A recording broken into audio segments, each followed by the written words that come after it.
የሰው ልጅ ሚሊዮን ዶላሮችን አውጥቶ ሞቱን ሲገዛ አይታችሁ ሰምታችሁ ታውቃላችሁ? ዛሬ የምነግራችሁ ታሪክ በእውነተኛው ዓለም የተፈጠረ የዓለምን ሕዝብ ያነጋገረ እንዲሁም ጉድ ያስባለ ታሪክ ነው። አብራችሁን ቆዩ።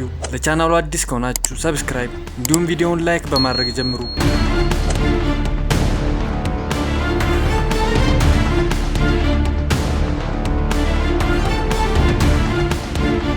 ገና ከልጅነቱ ጀምሮ ከዋክብትን የመቃኘት ህልም የነበረው ስቶክተን ረሽ በማርስ ላይ የተቀመጠ የመጀመሪያው ሰው መሆን የሚፈልግ ነበር። ይሁን እንጂ ጣፈንተው ከዚህ የተለየ ሆነ። በ1980 ገና በ18 ዓመቱ ያለው ችሎታ ወታደራዊ አቪያተርና የጠፈር ተመራማሪ ከመሆን እንደሚቆጠበው ተነገረው። ይሁን እንጂ ሩሽ ተስፋ ሳይቆርጥ ሙሉ በሙሉ ለውጥ ለማድረግ ወሰነ። ወደ ጠፈር ከመጓዝ ይልቅ ትኩረቱን ጥልቅ ባህርን በመጎብኘት ላይ ያደረገ። በ2005 ባህር ሰርጓጅ መርከብ ለመግዛት ፍለጋውን ጀመረ። ይሁን እንጂ በዓለም ዙሪያ 100 የሚሆኑ የግል የውሃ ሰርጓጅ መርከቦች ብቻ ስለነበሩ ይህ ፈጽሞ የማይቻል ስራ ሆነበት። ከነዚህ መካከል ጥቂቶቹ ብቻ ለሽያጭ ቢገኙም በ2009 ግን ሁሉም ነገር ተለወጠ። ስቶክተን ረሽ ኦሸንጌት የሚባል ካምፓኒ ከፈተ። በዚህ ሁኔታም በ2016 ቱሪስቶቹን ጣሊያን ውስጥ አንዲት ታሪካዊ የሰመጠች መርከብን በማስጎብኘት ጀመረ። ትኩረት መሳብን የሚወደው ስቶክተን ይህ ለሱ በቂ አልነበረም። ህልሙ ጥልቅ የሆኑ ውቅያኖሶችን መመርመር፣ በባህር ውስጥ በሚገኘው የማዕድን ማውጫ ኢንዱስትሪ ውስጥ አዳዲስ ነገሮችን ማመቻቸትና የውቅያኖስን ወለል ሚስጥሮች ማወቅ ነበር። በዚህ ጊዜ ነበር አንድ ነገር ጭንቅላቱ ላይ ይመላለስ የነበረው። ታይታኒክ መርከብ። ታይታኒክ ከውሃ በታች 3800 ሜትር ያክል ጥልቀት ሲኖራት የሰው ልጅ ቢበዛ 6 ሜትር በኦክሲጅን በመታገዝ ደግሞ 30 ሜትር ብቻ ነው ውሃ ውስጥ ጠልቆ መውጣት የሚችለው። ታዲያ በታይታኒክ ርቀት 3800 ሜትር ለመጥለቅ የውሃውን ግፊት የሚቋቋም የተለየ ቁስ ወይም ማቴሪያል ያስፈልግ ነበር።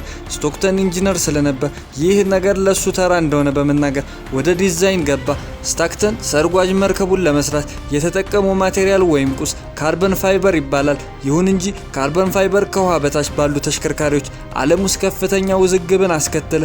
ካርበን ፋይበር ከብረት ወይም ከአልሙኒየም ከ2 እስከ 3 እጥፍ የሚደርስ አቅም ያለውና ውስጣዊ ግፊቶችን በመቋቋም ረገድ ውጤታማ ቢሆንም ውጫዊ ግፊቶችን የመቋቋም አቅሙ ግን አነስተኛ ነው።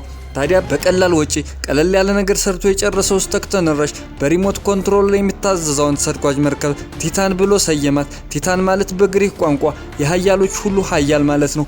ቲታን የመጀመሪያው ሙከራውንም አደረገች። በተሳካ ሁኔታ የውሃውን ግፊት መቋቋም ቻለች። ስቶክተን ረሽ ወደ ታይታኒክ ለሚያደርገው ጉዞ ጓጉቶ ስለነበር በጣም ደስተኛ ሆነ። ዴቪድ ኦሸንጌት ላይ ከተሳተፉ ሰዎች መካከል አንዱ ነው። በዚህ ወቅት ዴቪድ አንድ ነገር ቲታን ላይ ያስተውላል። ቲታን የመጀመሪያ ሙከራውን አድርጋ ስትመለስ ውሃ ወደ ውስጥ እንዳስገባች ያያል። ይህ ነገር መሰረታዊ ችግር ስለሆነ ለስቶክተንም ይነግረዋል፣ ያሳውቀዋልም። እሱም ከኔ በላይ ማንም የለም በማለት አልሰማህም አለው። ይባስ ብሎም ዳቪድን ከስራ ያባረረዋል። ሁለተኛ ሙከራውን ሳብመሪኗ ጋር አብሮ በመሆን ያከናውናል። 3000 ሜትር ጥልቀትም ይገባል። በዚህ ወቅት ነበር የቲታን ኮኔክሽን ከምድር ጋር ያለውን ግንኙነት ሙሉ ለሙሉ ያጣው። ይህን ያስተዋለው ስቶክተን በፍጥነት ወደ ላይ መውጣት ይጀምራል። በዚህ ጊዜም ዳግም ኮኔክሽኑ ይመለሳል። አሳካውት፣ ህልሜውን ሊሆን ነው በማለት ይቀውጠው ጀመር። እዚህ ጋር እንደረሳው ነገር አለ። ኮኔክሽን የተቋረጠበት ርቀት አስቡት።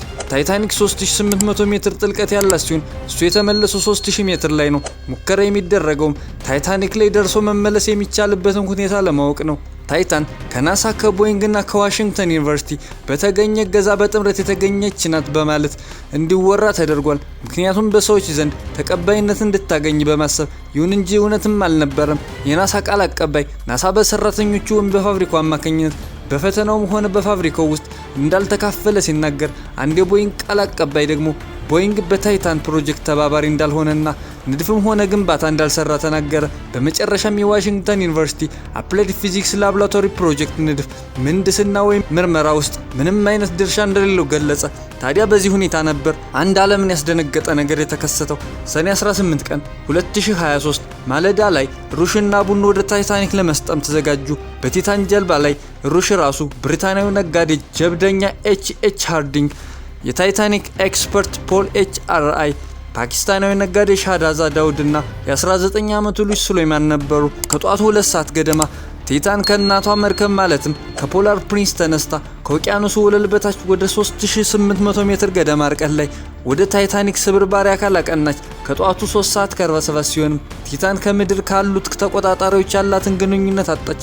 ልክ እንደተለመደው ሰርጓጅ መርከቧ ቲታን ጂፒኤስ ስላልነበራት አቅጣጫውን የሚቆጣጠሯት ምድር ላይ ያሉ ቴክኒሻኖች በጽሁፍ መልእክት አማካኝነት ሲሆን መቼና እንዴት ማረፍ እንዳለባት ለቲታን መልእክት የሚልኩትም ምድር ላይ ያሉት ቴክኒሻን ባለሙያዎች ናቸው። ይሁን እንጂ ደቂቃዎች እያለፉ ሲሄዱ ምንም ነገር አልተከናወነም። ምንም አይነት መልእክትም አልደረሳቸውም። አንድ አሳዛኝ ነገር ተከስቶ የነበረ ቢሆንም በባህሩ ጥልቀት ውስጥ ምንም እየተከናወነ እንዳለ በእርግጠኝነት ማወቅ የቻለ ሰው አልነበረም። በዚህም ወቅት ሰብመሪኗ ጋር መብራት ጠፋ። በሪሞት ከላይ ከምድር በሚሰጧት የጽሁፍ መልእክት የምትታዘዘው ቲታን ከቁጥጥር ውጭ ሆና ወደ ታች ቁልቁል መውረድ ጀመረች። ወደ ታች እየተምዘገዘገች የወረደችውም መብራት ከጠፋ በኋላ ለ60 ሰከንድ ብቻ ነበር። ቲታን ከታች ባለው የውሃ ግፊት ወይም ፕሬዠር ተሸንፋ ፈነዳች። ውስጥ ያሉ ቢሊዮነሮችም ህመም ሳይሰማቸው በሚሊ ሰከንዶች ልዩነት ህይወታቸው አለፈች። ኦሸን ጌት ከማንኛውም ግለሰብ ሆነ ኩባንያ አስተያየት ተቀብሎ ማስተካከልን አልፈለገም። ይህም ባለፉት ዓመታት ከባድ ትችት እንዲሰነዘርበት ምክንያት ሆኗል። በሩሽ ስግብግብነትና የገንዘብ ትርፍ ፍለጋ የንጹሃን ሰዎች ህይወት አለፈ። ቪዲዮ ከተመቻችሁ ላይክ እንዲሁም ሰብስክራይብ አድርጉ።